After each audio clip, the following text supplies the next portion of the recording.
अस्सलाम वालेकुम dear students, how are you बेटा जी, आज हम आपके लिए ह्यूमन डाइजेस्टिव सिस्टम चैप्टर का second most important long question लेकर आए हैं, जो कि बड़ा ही इंपॉर्टेंट टॉपिक है। ये बोर्ड और एमडी कैट के लिए बहुत इंपॉर्टेंट टॉपिक है।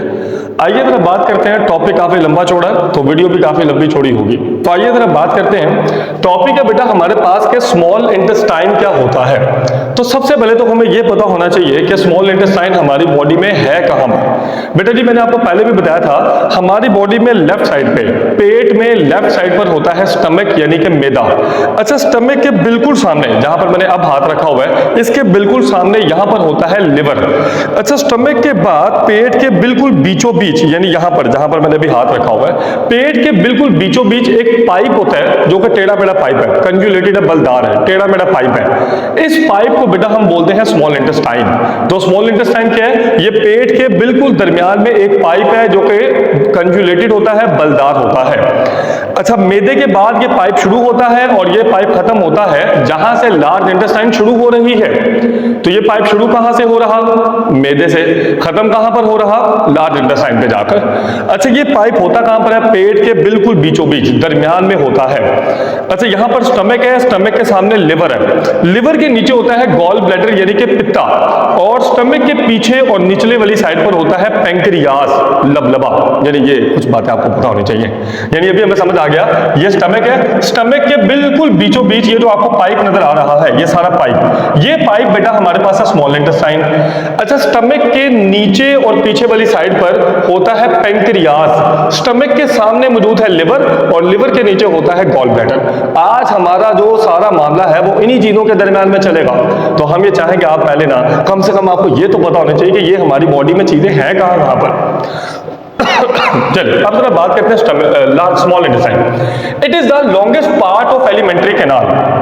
बेटा एलिमेंट्री कैनाल क्या है? जब भी हम खाना मुंह में डालते हैं तो मुंह से खाना होता होता होता होता होता होता एनस के रास्ते से बाहर निकल जाता है, और ये एक पूरी लंबी ट्यूब है जो मुंह से लेकर एनस तक जाती है। इस पूरी लंबी ट्यूब का नाम होता है एलिमेंट्री कैनाल। अच्छा, ये जो एलिमेंट्री कैनाल का पार्ट है small intestine, it starts from the stomach, ये होता है यहां से, स्टमक से शुरू होता है and ends at the large intestine, और चलता रहेगा चलता रहेगा चलता रहेगा चलता रहेगा यहां तक के लार्ज इंटेस्टाइन शुरू हो जाए। तो चलेगा मैदे से और खत्म हो जाएगा लार्ज इंटेस्टाइन के आगाज पर। अच्छा, ये है कितना? 2 to 3 सेंटीमीटर इन डायमीटर। अगर बेटा मैं स्मॉल इंटेस्टाइन की बात करता हूं ना, तो ये चौड़ाई में होती है तकरीबन 3 सेंटीमीटर, ये जितनी मैंने भी ड्रॉ कर दी है इतनी की होती है, एंड 6 मीटर इन लेंथ, और ये तकरीबन 6 मीटर लेंथ में होती है। बेटा जी याद रखिएगा, 6 फीट हाइट जो होती है वो तकरीबन 2 मीटर होती है, यानी तकरीबन मेरी हाइट जो है ना वो 2 मीटर है। तो आप मेरे ऊपर एक और सा रऊफ खड़े कर लो, उनके ऊपर एक और सा रऊफ खड़े कर लो, तो अगर मेरे ऊपर 2 और बंदे खड़े हो रहे हैं मेरी कद काटे के या मेरी जिसामत के, तो एक्चुअल में ये स्मॉल इंटेस्टाइन का साइज हो जाएगा। तो स्मॉल इंटेस्टाइन काफी लंबा पाइप है और वो हमारे पेट के अंदर अल्लाह ताला ने फिर फिट कैसे किया? ऐसे टेढ़ा मेढ़ा करके वो अंदर फिट हो गया। तो अभी हमें बात समझ आ गई, हमारे पेट के बिल्कुल बीचों बीच एक पाइप है, उस पाइप का नाम है स्मॉल इंटेस्टाइन। ये कितना लंबा होता है? 6 मीटर। अच्छा, इसकी चौड़ाई कितनी है? 2 से 3 सेंटीमीटर। अच्छा, ये जो पाइप है, इस पाइप के 3 पार्ट्स हैं। पहले पार्ट का नाम है जो कि यहां पर आपको मैंने ब्लू कलर में ड्रॉ किया है, इस पार्ट को बेटा हम बोलते हैं ड्यूडिनम। ये वाला पार्ट है ड्यूडिनम। उसके बाद आता है ज्यूजिनम और फिर आता है ileum. Duodenum, jejunum, ileum, duodenum, jejunum, ileum, ये स्मॉल इंटेस्टाइन के 3 पार्ट्स हैं, ड्यूडिनम, ज्यूजिनम, इलियम। अच्छा बेटा, सबसे पहले तो इसका फंक्शन क्या है? स्मॉल इंटेस्टाइन का फंक्शन ये होता है कि ये हमारे खाने को डाइजेस्ट भी करेगी, खाने को तोड़ेगी भी, और absorption of all kinds of food, और खाने को जज़ब भी करेगी। यानी अक्सर बच्चों को ये लगता है कि शायद हमारा जो खाना है वो सबसे ज्यादा हजम होता है, डाइजेस्ट होता है स्टमक में, मगर ये बात गलत है। सबसे ज्यादा खाना जो हमारा डाइजेस्ट हो रहा है वो इन्हीं पाइप्स के अंदर हो रहा है, इन्हीं पाइपों के अंदर, और इन पाइपों का नाम क्या है? Small intestine. तो स्मॉल इंटेस्टाइन वो पाइप है जहां पर हमारी बॉडी में सबसे ज्यादा डाइजेशन होती है, यानी खाने को सबसे ज्यादा इसी जगह पर तोड़ा जाता है। और इसका काम क्या होता है? खाने को तोड़ना भी है और खाने में से जितनी अच्छी चीजें हैं उनको एब्जॉर्ब कर लेना है। अब जैसे ये खाने में से जितनी अच्छी चीजें उनको एब्जॉर्ब कर लेगी तो खाने के अंदर सिर्फ और सिर्फ बुरी चीजें बच जाएंगी और वो बाद में पखाना बन के, स्टूल बन के बॉडी से बाहर निकल जाएंगे। क्लियर है?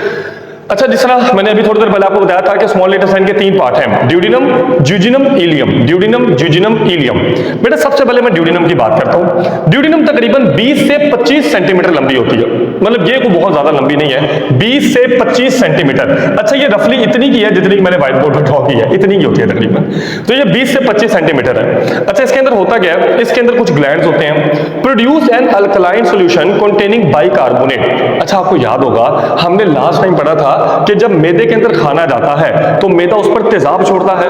अब जब खाना मैदे से आगे जाएगा, स्टमक से आगे जाएगा, तो वो तेजाब से बड़ा हुआ गर्मा गर्म खाना है। और आपको याद होगा वो जो शोरबे जैसा हमारे पास स्ट्रक्चर बना हुआ था उसका हमने नाम रखा था काइन। तो इसका मतलब यह है मैदे से खाना जब आगे जाता है तो वो गर्मा गर्म और तेजाब से भरा हुआ होता है। तो वो तेजाब से भरा हुआ खाना इन पाइपों को डैमेज कर सकता है। तो ये पाइपें क्या करते हैं, ये पाइप रिलीज करते हैं बाइकार्बोनेट, और वो बाइकार्बोनेट क्या करता है, मैदे से जो तेजाब से भरा हुआ खाना आ रहा है उसके साथ लड़ेगा और उसको न्यूट्रल करने की कोशिश करेगा। तो चले, अभी हमें बात समझ आ गई कि ड्यूडिनम के अंदर क्या हो रहा। अच्छा, ड्यूडिनम खुद तो कुछ नहीं करता कुछ ज्यादा, लेकिन ड्यूडिनम के आसपास जो चीजें हैं, जैसे ये ड्यूडिनम है और ड्यूडिनम के साथ यहां पर पड़ा हुआ है पैंक्रियास, और ड्यूडिनम के साथ यहां पर पड़ा हुआ है लिवर, और लिवर के नीचे मौजूद है गॉल ब्लैडर। अब होता बेटा ये है कि सबसे पहले पैंक्रियास एक जूस बनाता है और वो इस डक्ट, इस नाली के जरिए से इधर फेंकता है। तो पैंक्रियास पैंक्रियाटिक जूस बनाकर ड्यूडिनम के अंदर डालेगा, यानी यहां पर। तो अभी हमें बात समझ आ गई, पैंक्रियास से आता है पैंक्रियाटिक जूस।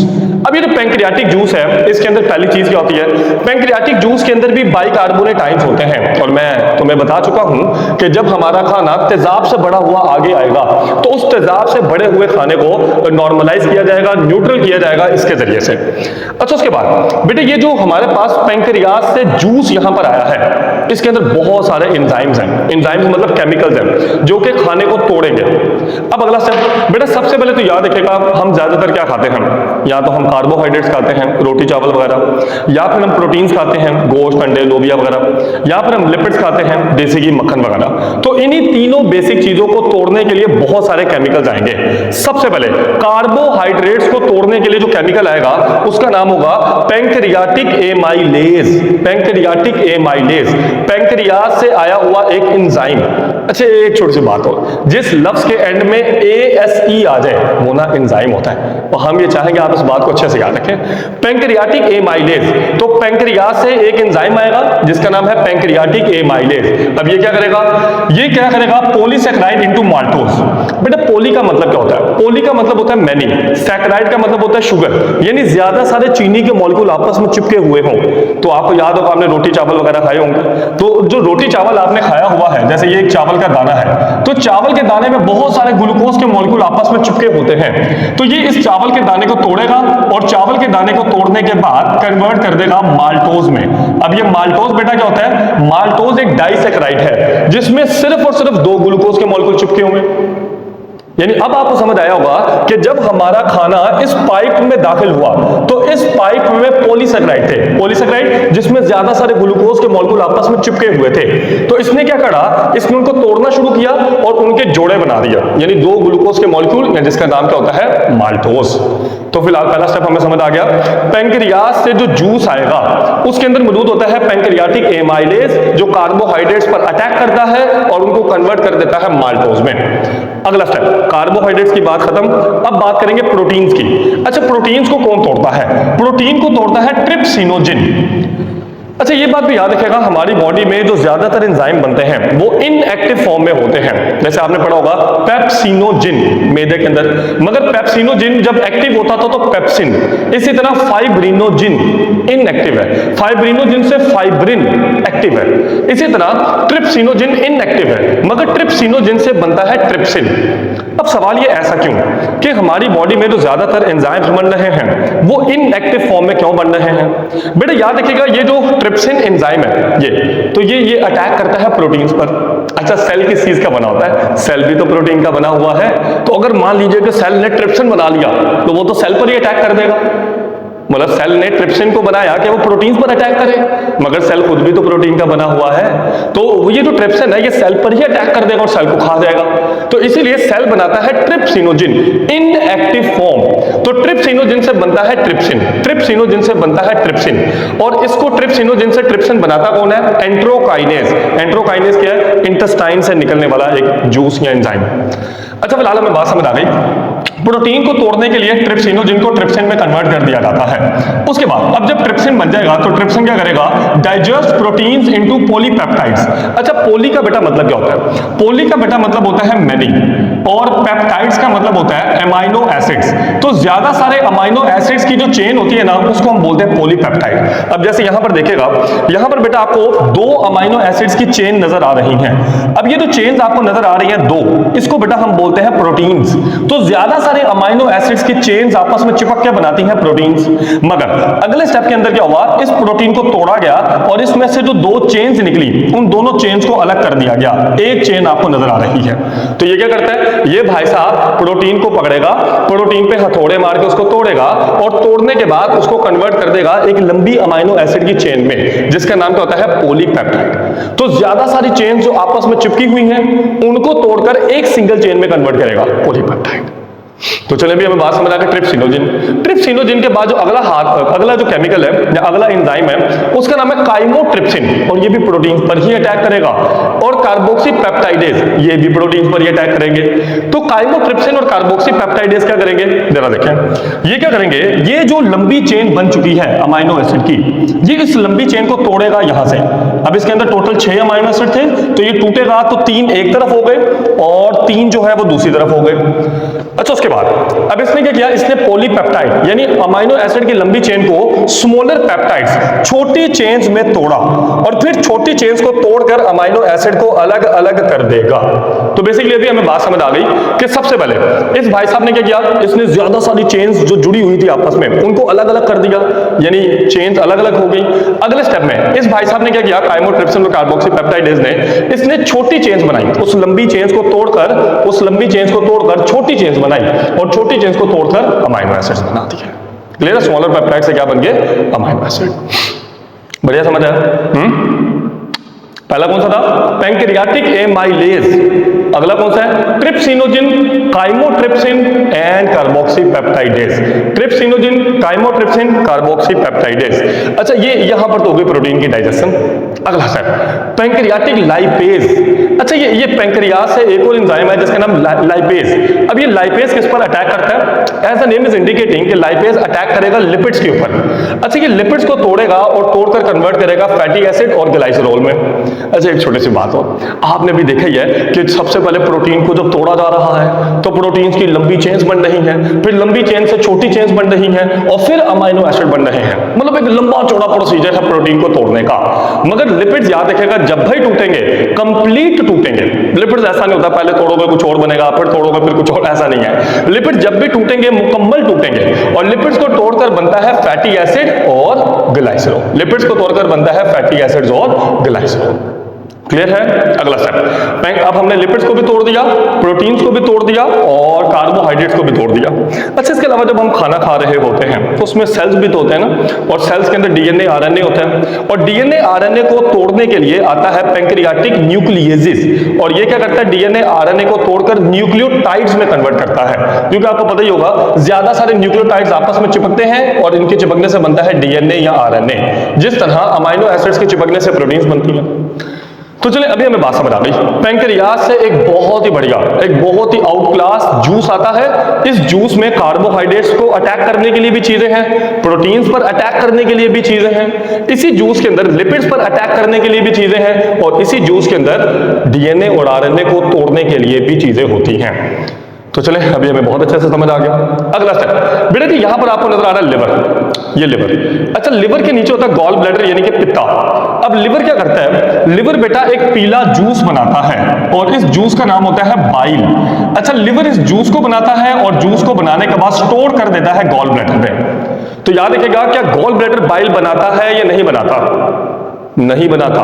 बाइल बनाता कौन है? लिवर।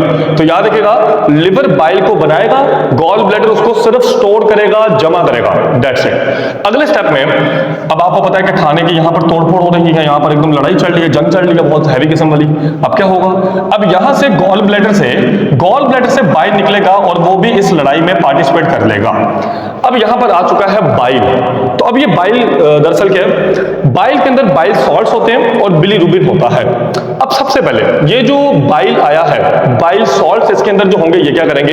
ये ना फैट्स को अटैक करेंगे और उसको छोटे कतरों में कन्वर्ट कर देंगे। अब ऐसा क्यों? देखिए बेटा, सिंपल सी बात ये है कि जो बाइल यानी ये जो जूस बनकर आया है, ये दरअसल जो फैट्स होती हैं उनके जो बड़े बड़े मॉलिक्यूल्स होते हैं उनको तोड़ देता है। अब जैसे ये बड़े बड़े मॉलिक्यूल्स टूटेंगे तो जो लाइपेज आया हुआ था, लाइपेज का लिपिड्स पर अटैक करना आसान हो गया।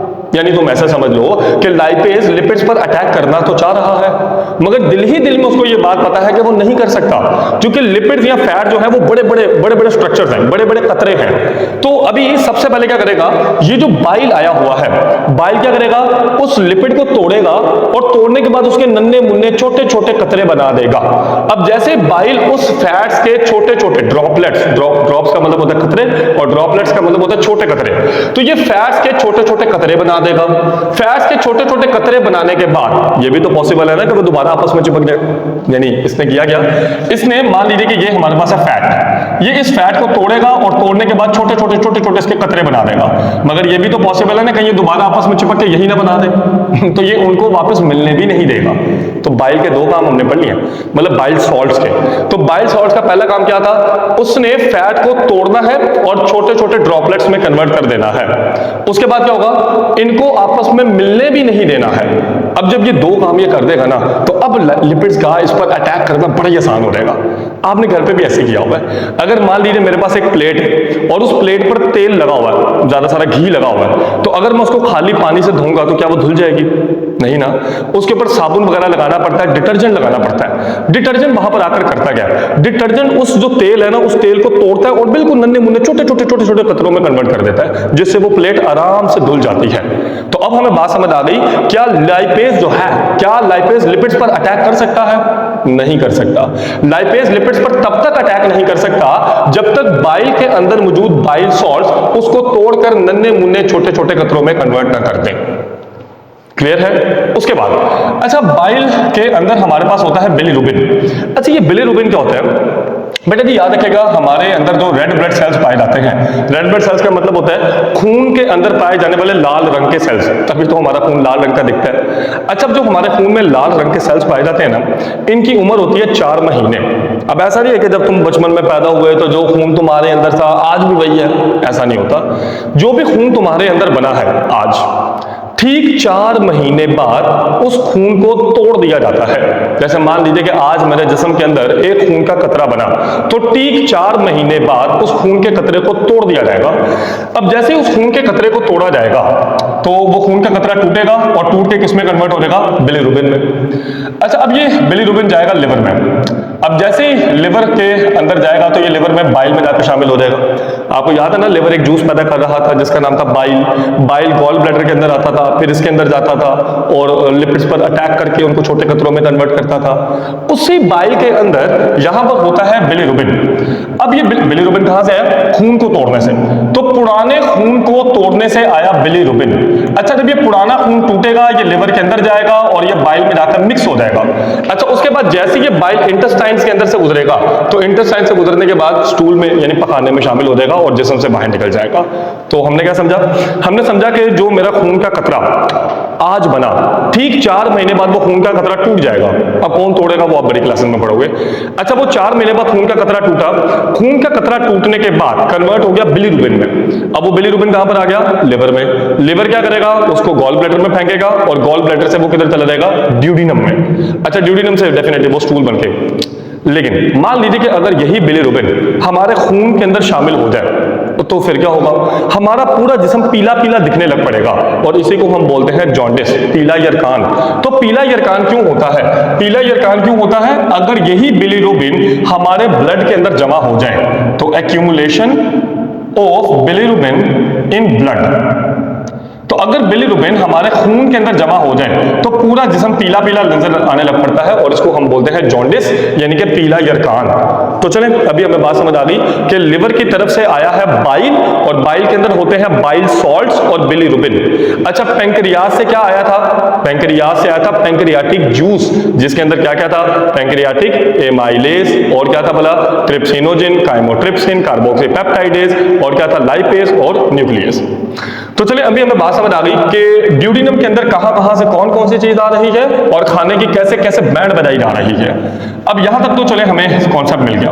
अब इसके बाद जो हमें जो पाइप नजर आ रहा है, इस पाइप का नाम है ज्यूजिनम, और इसके बाद जो नजर आ रहा है इसका नाम है इलियम।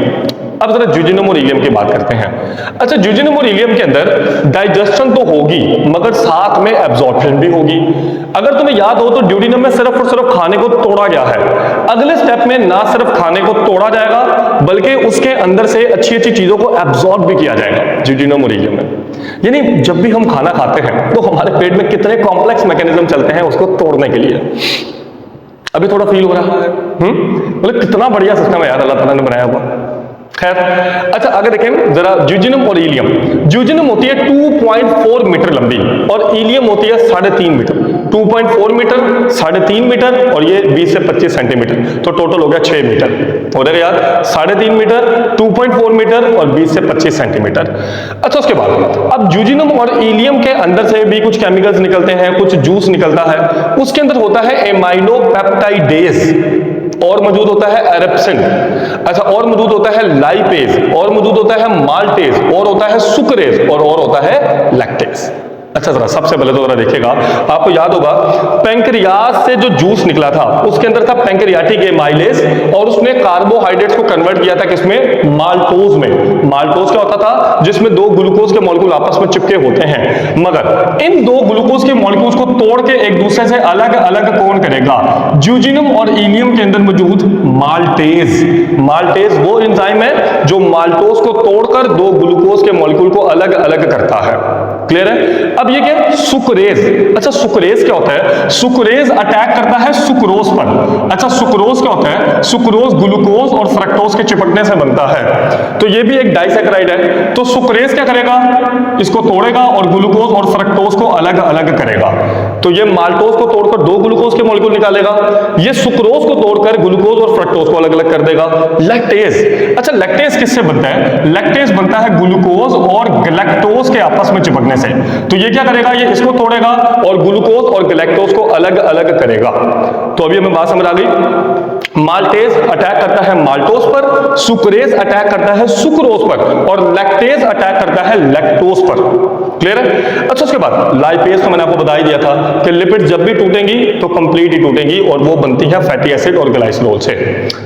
तो चलिए, अभी हमें बात समझ आ गई ये वाले। अब थोड़ा सा ये जरा ये ना प्रोटीन्स के ऊपर। अच्छा, प्रोटीन की ये आपको चेन नजर आ रही है। मैंने अभी थोड़ी देर पहले बताया था कि जो प्रोटीन की चेन होती है उसका नाम होता है पॉलीपेप्टाइड। ये वाली प्रोटीन की चेन। तो प्रोटीन की चेन पॉलीपेप्टाइड। एमाइनोपेप्टाइडेज क्या करेगा? इस पॉलीपेप्टाइड यानी अमाइनो एसिड की चेन को तोड़ेगा, और तोड़ने के बाद कुछ दो अमाइनो एसिड में कन्वर्ट करेगा। अच्छा, ये जो दो अमाइनो एसिड आपस में चिपके हुए ना, इनको हम बोलते हैं डाइपेप्टाइड्स। डाई का मतलब होता है दो, और पेप्टाइड का मतलब होता है अमाइनो एसिड। तो अब चूंकि यहां पर दो अमाइनो एसिड आपस में चिपके पड़े हैं, तो इसीलिए इसका नाम पड़ेगा डाइपेप्टाइड, और इसका नाम भी क्या पड़ेगा? डाइपेप्टाइड। तो ये क्या करेगा? एमाइनोपेप्टाइडेज अमाइनो एसिड की लंबी चेन को तोड़ेगा, और तोड़ेगा कैसे? दो अमाइनो एसिड के जोड़े बनाएगा। अगले स्टेप में एरिप्सिन क्या करेगा? ये जो जोड़ा बना है इसको तोड़कर अलग कर देगा। क्लियर है? तो अभी हमें बात समझ आ गई, ज्यूजिनम और इलियम के अंदर भी कुछ केमिकल्स होते हैं। कौन कौन से? एमाइनोपेप्टाइडेज, एरिप्सिन, लाइपेज, माल्टेज, सुक्रेज, लैक्टेज। दोबारा से, एमाइनोपेप्टाइडेज, एरिप्सिन, लाइपेज, माल्टेज, सुक्रेज और लैक्टेज। अच्छा, जब हमारा खाना मुकम्मल तौर पर डाइजेस्ट हो चुका होता है, जब हमारा खाना मुकम्मल तौर पर डाइजेस्ट हो चुका होता है, तो उसकी पीएच 8 हो जाती है। पीएच थोड़ी सी ज्यादा हो जाती है, मतलब वो बेसिक थोड़ा। और उसके अलावा उसके अंदर ना छोटे छोटे तेल के कतरे भी होते हैं। तो ऐसी चीज जो बेसिक भी हो और जिसके अंदर तेल के कतरे भी आपको नजर आ रहे हों, उसको बेटा हम बोलते हैं काइल। तो आपको याद होगा कि जब मैदे से खाना आ रहा था बाहर, तो वो तेजाब से भरा हुआ था, जिसका नाम क्या था? काइन। तो तो जब काइम यहां से गुजरता रहेगा और बिल्कुल एंड पे पहुंचेगा यहां पर, तो यहां पर अब वो जो खाना है वो कैसा नजर आ रहा होगा? वो नजर आ रहा होगा बेसिक और साथ में उसके अंदर छोटे छोटे नन्हे मुन्ने तेल के कतरे। अच्छा, अब वो खाना जो अब बेसिक बन चुका है जिसमें तेल के कतरे भी नजर आ रहे हैं, उसको बेटा जी हम बोलते हैं chyle. Very very very important short question, differentiate between chyme and chyle. तो खाना जब मैदे से बाहर आएगा तो काइम, और खाना जब स्मॉल इंटेस्टाइन के अंदर बिल्कुल एकदम डाइजेस्ट हो जाएगा तो वो आपको कैसा दिखेगा? Alkaline emulsion. अल्कलाइन का मतलब होता है बेसिक और एमल्शन का मतलब होता है टाइनी ऑयली ड्रॉपलेट्स। तो इसके अंदर छोटे छोटे नन्हे मुन्ने तेल के कतरे होते हैं, तो इसको हम बोलते हैं chyle. Very very very important short question, chyme और काइल में क्या फर्क है? अच्छा, अगला जो हमारे पास टॉपिक है, ये अलग से लॉन्ग क्वेश्चन पूछा जा सकता है, absorption of digest food and water. अच्छा, वो जो फूड हमारी डाइजेस्ट हो चुकी है, अब उसको जज़ब कैसे किया जाता है? यानी हमने ये तो समझ लिया कि खाने के ऊपर कितनी तरह के केमिकल छोड़े गए, कितनी तरह के केमिकल्स ने उन पर अटैक किया और उनको तोड़कर मतलब एकदम डाइजेस्ट कर दिया। अब हम ये बात करेंगे कि वो खाना हमारे जिस्म में जज़ब कैसे होता है। बड़ा ही टेक्निकल टॉपिक है, जरा बात करते हैं। अच्छा, सबसे पहले तो देखिएगा बेटा कि अगर मैं ये जो जूजिनम और इलियम है, ये वाली ना जो जूजिनम और इलियम है, ये वाली, अगर मैं इस जूजिनम और इलियम को चाकू से काटूं, तो जैसे मैं इसको चाकू से काटूंगा तो ये अंदर से मुझे कुछ ऐसी नजर आएंगी, मतलब चाकू से काटने से अंदर से कुछ ऐसी नजर आएंगी। यानी लग रहा होगा कि इनके ऊपर ना उंगली नुमा स्ट्रक्चर्स है, इनके ऊपर उंगली नुमा स्ट्रक्चर्स है। यानी तुम ऐसा समझ लो कि जब जूजिनम और इलियम को चाकू से काटा जाए तो वो अंदर से बड़े वेलवेटी दिखते हैं। ऐसा लगता है कि जैसे उनके ऊपर छोटे छोटे उभार हैं, जैसे टॉवल नहीं देखा आपने, तौलिया में आपने देखा होगा, उसके ऊपर ऐसा लगता है जैसे उंगली नुमा स्ट्रक्चर्स हैं। तो ये जो उंगली नुमा स्ट्रक्चर्स आपको नजर आ रहे हैं, इन्हीं उंगली नुमा स्ट्रक्चर्स को हम बोलते हैं विलाय। तो ये सारे स्ट्रक्चर्स हैं विलाय, लेकिन एक उंगली को अगर मैं बड़ा करके दिखाऊं तो वो आपको कुछ ऐसी नजर आएगी, और एक उंगली को हम बोलते हैं विलस। तो अभी हमने क्या समझा? हमने ये बात समझ ली कि जूजिनम और इलियम को काट के देखोगे तो अंदर से आपको ज्यादा सारे फिंगर लाइक प्रोजेक्शंस नजर आएंगे, उंगली जैसे स्ट्रक्चर्स नजर आएंगे, और उनको हम बोलते हैं विलाय, और एक उंगली को बोलते हैं विलस। अच्छा, अगर मैं अपनी इस उंगली की बात करता हूं तो हमारी उंगली में सबसे बाहर क्या मौजूद है? स्किन। तो यहां पर भी सबसे बाहर आपको ये जो ब्लैक कलर के सेल्स नजर आ रहे हैं, ये स्किन के सेल्स हैं और इनको हम बोलते हैं एपिथेलियम। तो इसका मतलब सबसे बाहर स्किन है। अच्छा, अगर मैं उंगली को काटूंगा तो काटने के बाद अंदर नजर आएंगी खून की नालियां। तो सबसे ऊपर क्या है? उंगली में स्किन, और स्किन के अंदर क्या मौजूद है? ब्लड वेसल, खून की नालियां। तो यहां पर भी यही है, सबसे पहले स्किन है और स्किन के बाद ये खून की नालियां हैं। अब ये खून की नालियां बहुत बहुत बहुत छोटी हैं, और आपको पता ना हमारे जिस्म में जो सबसे बारीक और सबसे छोटे खून के पाइप हैं, उन खून के पाइपों को हम बोलते हैं कैपिलरीज, ब्लड कैपिलरीज। तो इसका मतलब यह है कि ये खून का सबसे बारीक पाइप होता है। अरे बिलाय खुद ही इतने छोटे हैं कि आंख से जल्दी नजर नहीं आते, तो इसका मतलब ये खुद ही नजर नहीं आ रहे, तो इनके अंदर ये जो खून का पाइप है फिर वो कहां से नजर आएगा? क्लियर है? तो सबसे पहले क्या मौजूद थी? Skin, epithelium. उसके बाद खून की नाली जिसका नाम क्या है? Blood capillary. अच्छा, उसके बाद हमारे पास, अगर आप ऐसा समझ लो मैं अपनी उंगली की बात करूं तो अंदर हड्डी होगी, बोन होगी। तो इसी तरह यहां पर भी एक स्ट्रक्चर होगा और इस स्ट्रक्चर को हम बोलते हैं lacteal, which is a part of lymphatic system. अभी लिम्फेटिक सिस्टम क्या, वो एकदम आएगा लेक्चर, एकदम बहुत ही आउट क्लास लेक्चर होगा। बस फिलहाल हमने क्या समझ लिया? हमने ये बात समझ ली कि सबसे बाहर क्या मौजूद है? स्किन, और स्किन के अंदर क्या मौजूद है? खून की नालियां, और उसके अंदर क्या मौजूद है? जिस तरह हड्डी यहां पर मौजूद है, यहां पर क्या मौजूद है? लैक्टियल। हो जाएगा याद? विलस का स्ट्रक्चर क्या है? सबसे बाहर एपिथेलियम यानी स्किन, उसके बाद खून की नाली यानी कैपिलरी, और उसके अंदर हड्डी जिसको आप लिम्फेटिक सिस्टम का एक पार्ट है, लैक्टियल। ये आपने याद रखना है। अब हम ये समझेंगे कि सबसे पहले आपको याद होगा ना, खाने को मुकम्मल तोड़ दिया गया है, खाने को तोड़कर बना दी गई है सिंपल शुगर्स और अमाइनो एसिड। तो सबसे पहले तो हम ये समझेंगे कि कार्बोहाइड्रेट्स को तोड़कर जो सिंपल शुगर्स बनाए गए हैं और प्रोटीन्स को जो तोड़कर अमाइनो एसिड्स बनाए गए हैं, वो हमारे इंटेस्टाइन्स कैसे खाने में से एब्जॉर्ब कर लेंगी, यानी उस शोरबे में से कैसे एब्जॉर्ब कर लेंगी। क्योंकि याद रखेगा कि हमारी जो स्मॉल इंटेस्टाइन है, यहां पर क्या जा रहा है? शोरबा। उस शोरबे में से सारी चीजों को कैसे एब्जॉर्ब किया जाएगा वो जरा देखें। सबसे पहले ग्लूकोज और अमाइनो एसिड को कैसे एब्जॉर्ब किया जाता है? ग्लूकोज और अमाइनो एसिड चूंकि बाहर ज्यादा होते हैं तो ये उंगली के अंदर खुद ही घुस जाते हैं, और जब भी चीज ज्यादा से कम की तरफ जाती है तो इसको हम बोलते हैं डिफ्यूजन। तो या तो ये खुद ब खुद ही उंगली के अंदर घुस जाएंगे, या उंगली इनको एनर्जी लगाकर अपनी तरफ खींच लेगी, यानी एक्टिव ट्रांसपोर्ट।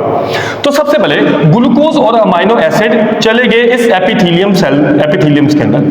अब जैसे वो ग्लूकोज और अमाइनो एसिड यहां पर पहुंचे तो ग्लूकोज और अमाइनो एसिड आगे चले जाएंगे ब्लड कैपिलरी के अंदर, यानी खून की नाली में जज़ब हो गए, और बस यानी याद रखेगा ग्लूकोज और अमाइनो एसिड पहले गए स्किन के अंदर, और स्किन के अंदर जाने के बाद किधर चले गए? ब्लड कैपिलरी, लैक्टियल के अंदर नहीं घुसेंगे, बस यहीं तक रुकेंगे। अच्छा, उसके बाद जब ये एक्चुअल में यहां पर चला गया है, उसके बाद ये जो खून की नाली है, ये खून की नाली लेकर चली जाएगी लिवर के पास। अच्छा, ये चूंकि लिवर के पास लेकर जा रही है, इसका नाम होता है हेपेटिक। बेटा जहां कहीं हैपा का वर्ड आ जाए, हैपा का मतलब होता है लिवर, हैपा मर्ज जिगर का सीरप, हेपाटाइटिस जिगर की इन्फ्लेमेशन, तो जहां कहीं हैपा का वर्ड आ जाए, हैपा का मतलब होता है लिवर। अच्छा, ये जो हमारे पास नाली है जो कि लिवर की तरफ जा रही है, इसका नाम होता है हेपेटिक पोर्टल वेन। अच्छा, वेन्स क्या होती थी? वेन्स हमारे पास खून के वो पाइप होते हैं जो खून को पकड़ते हैं और दिल की तरफ लेकर आते हैं। यानी मान लीजिए कि ये मेरी बॉडी का वो पाइप है जो खून को पकड़ के दिल की तरफ लेकर आ रहा है, तो इस पाइप को हम बोलेंगे वेन। मगर हमारी बॉडी में एक वेन ऐसी भी है कि जो एक्चुअल में दिल की तरफ नहीं जाती। आपको मैंने भी क्या बोला था, वेन्स किधर जाती हैं? दिल की तरफ। तो एक वेन ऐसी भी है जो दिल की तरफ नहीं जा रही है, बल्कि वो जा रही है लिवर के पास। तो यहां से एक पाइप निकलेगा और वो पाइप को जाना चाहिए दिल के पास, मगर वो चला गया लिवर के पास। तो यहां से ये जो पाइप निकला, ये पाइप चला गया लिवर के पास, और इसका नाम होता है hepatic portal vein. Extremely important for MD-cat. तो याद रखिएगा, हेपेटिक पोर्टल वेन वो वेन है जो जाती है लिवर के पास। अब ये लिवर के पास क्यों गई है? ताकि लिवर जो भी खाना हजम किया है उसको एक दफा चेक कर ले, उसको अच्छे से एक दफा परख ले, देख ले कोई गंदी चीज या कोई खराब चीज ना आ गई हो, तो अगर कोई टॉक्सिक वगैरह चीजें आ गई तो उसको भी जरा खत्म कर दे। बड़ा हेपेटिक पोर्टल वेन लेकर बेटा चलेगी लिवर। अच्छा, लिवर से जो आगे हमारे पास वेन है वो बेटा लेकर जाएगी हार्ट के पास, और उस वेन का नाम होता है हेपेटिक वेन। Hepatic when. तो अभी हमने क्या समझा? हमने ये बात समझ ली कि जब भी हमने खाना वाना खाया, वो खाना पेट के अंदर गया और उसको तोड़कर बना ग्लूकोज और अमाइनो एसिड। ये ग्लूकोज और अमाइनो एसिड इस उंगली नुमा स्ट्रक्चर के अंदर घुसे, एब्जॉर्ब हुए, और उसके बाद चले गए ब्लड के अंदर। जैसे ये ब्लड कैपिलरी के अंदर घुसे, तो फिर यहां से एक खून का पाइप है जो पहले आएगा लिवर के पास। अब जैसे वो लिवर के पास जाएगा, उसका नाम क्या पड़ेगा? Hepatic portal vein. फिर उसके बाद वो लिवर से निकलकर किधर आएगा? दिल के पास। तो जैसे लिवर से दिल के पास आएगा, तो इसका नाम क्या पड़ जाएगा? Hepatic when. बढ़िया समझ आया? चलें, अभी हमें बात समझ आ गई कि सिंपल शुगर और अमाइनो एसिड हमारे जिस्म में कैसे जज़ब होते हैं। अब बात करते हैं एब्जॉर्प्शन ऑफ फैटी एसिड्स और ग्लाइसरॉल। ये बड़ा टेक्निकल चीज है, आइए जरा समझते हैं। सबसे पहले आपको याद होगा लिपिड्स को जब तोड़ा गया तो तोड़ने के बाद फैटी एसिड और ग्लाइसरॉल में कन्वर्ट किया गया, ऐसे ही है। अब ये फैटी एसिड और ग्लाइसरॉल जो है, ये फैटी एसिड और ग्लाइसरॉल जज़ब हो जाएंगे यहाँ पर। आपको याद है ना, ये हमारी एपिथेलियम। फैटी एसिड और ग्लाइसरॉल यहाँ पर एब्जॉर्ब हुए और फिर ये पहुंचेंगे अंदर, और फैटी एसिड और ग्लाइसरॉल फिर मेरा बेटा चले जाएंगे ब्लड कैपिलरी के अंदर। अब जैसे ये फैटी एसिड और ग्लाइसरॉल ब्लड कैपिलरी में पहुंचे, तो फैटी एसिड और ग्लाइसरॉल को आपस में मिलाकर बना दिया जाएगा ट्राइग्लिसराइड। ट्राइग्लिसराइड मतलब लिपिड। मतलब तुम बात समझे हो? पहले हमने क्या करा? हमने लिपिड को तोड़ा, तोड़ने के बाद जैसे वो उंगली में जज़ब हुआ, तो उंगली में जज़ब होकर वो दोबारा आपस में चिपक कर लिपिड बन गया। अब ये ऐसा क्यों है? अगर मुझे टाइम मिला तो मैं लेक्चर के एंड में बता दूंगा। फिलहाल अभी हमने क्या समझा कि हमने लिपिड को तोड़ा फैटी एसिड और ग्लाइसरॉल में। फैटी एसिड और ग्लाइसरॉल जैसे इस उंगली के अंदर घुसा, तो ब्लड कैपिलरी के अंदर जाकर वो दोबारा आपस में चिपक के किसमें कन्वर्ट हो गया? ट्राइग्लिसराइड में, यानी लिपिड में। फिर क्या किया गया? इस ट्राइग्लिसराइड के ऊपर एक प्रोटीन की तह भी चढ़ा दी गई। तो ये प्रोटीन की तह चढ़ा दी गई। अब चूंकि इसके ऊपर प्रोटीन की तह भी चढ़ चुकी है और अंदर मौजूद है हमारे पास लिपिड, इसको प्यारे बेटा हम बोलते हैं काइलोमाइक्रोन। तो हम ये चाहेंगे आप इसको अच्छे से याद रखें, बोर्ड में शॉर्ट क्वेश्चन के लिए, एमडी-कैट में बहुत खास बात, काइलोमाइक्रोन। तो हमने क्या समझा? फैटी एसिड और ग्लाइसरॉल एब्जॉर्ब हुए, और जैसे ही एब्जॉर्ब हुए तो आपस में चिपक गए, और चिपकने के बाद किसमें कन्वर्ट हो गए? लिपिड में। फिर लिपिड के इर्द गिर्द प्रोटीन की तह चढ़ा दी गई, जिसका नाम क्या है? काइलोमाइक्रोन। अच्छा, उसके बाद अब ये तो काइलोमाइक्रोन बन चुका है, ये सी वाला काइलोमाइक्रोन। ये काइलोमाइक्रोन घुसा है इसके अंदर, लैक्टियल के अंदर। यानी आपको याद होगा कि फैटी, ये जो सिंपल शुगर और अमाइनो एसिड थे, ग्लूकोज और अमाइनो एसिड उंगली के अंदर घुसे, और घुसने के बाद सिर्फ और सिर्फ कहां तक गए थे? ब्लड कैपिलरी, और उसके बाद इधर निकल गए। लेकिन जो हमारे पास लिपिड्स होती हैं, यानी फैटी एसिड और ग्लाइसरॉल, ये एंड तक जाएगा और लैक्टियल के अंदर जाकर घुसेगा। तो अब ये जो काइलोमाइक्रोन बना है, ये चला गया किसके अंदर? लैक्टियल के पास। अब क्या होगा? अब लैक्टियल से एक लिम्फेटिक डक्ट बनेगी। वो कैसे? जब मैंने आपको बताया, जब हम लिम्फेटिक सिस्टम पढ़ेंगे ना, तब आपको अच्छे से समझ आएगा। जाएगा। तो लैक्टिकल से एक बड़ी डक्ट बनी लिम्फेटिक डक्ट जो कि सीने में आ गई। अब जैसे वो सीने के अंदर आएगी तो उसका नाम पड़ेगा thoracic lymphatic duct. Thoracic lymphatic duct. Duct का बेटा मतलब होता है बड़ी नाली, लिम्फेटिक का मतलब लिम्फेटिक सिस्टम और थोरैसिक का मतलब होता है सीना। तो सीने में मौजूद एक बड़ी नाली है लिम्फेटिक सिस्टम की। तो हुआ क्या, इसने काइलोमाइक्रोन्स को पकड़ा और काइलोमाइक्रोन्स को पकड़ के कहां पर आ गई, थोरैसिक लिम्फेटिक डक्ट में। अब थोरैसिक लिम्फेटिक डक्ट जो है ये बेटा जी हमारे पास थोरैसिक लिम्फेटिक डक्ट है। तो यहां से ये जो काइलोमाइक्रोन बना है ये चला जाएगा ब्लड वेसल में, यानी कि खून की नाली में। और खून की नाली क्या करेगी, खून की नाली दोबारा इसको तोड़ेगी और तोड़ने के बाद जैसे काइलोमाइक्रोन टूटेगा तो काइलोमाइक्रोन के टूटने से पहले तो बनेगी प्रोटीन, फिर अंदर लिपिड है, लिपिड को तोड़ा जाएगा तो बनेगा फैटी एसिड और ग्लाइसरॉल। तो ये बेटा हमारे पास था कि दरअसल फैटी एसिड और ग्लाइसरॉल किस तरह से एब्जॉर्ब होते हैं।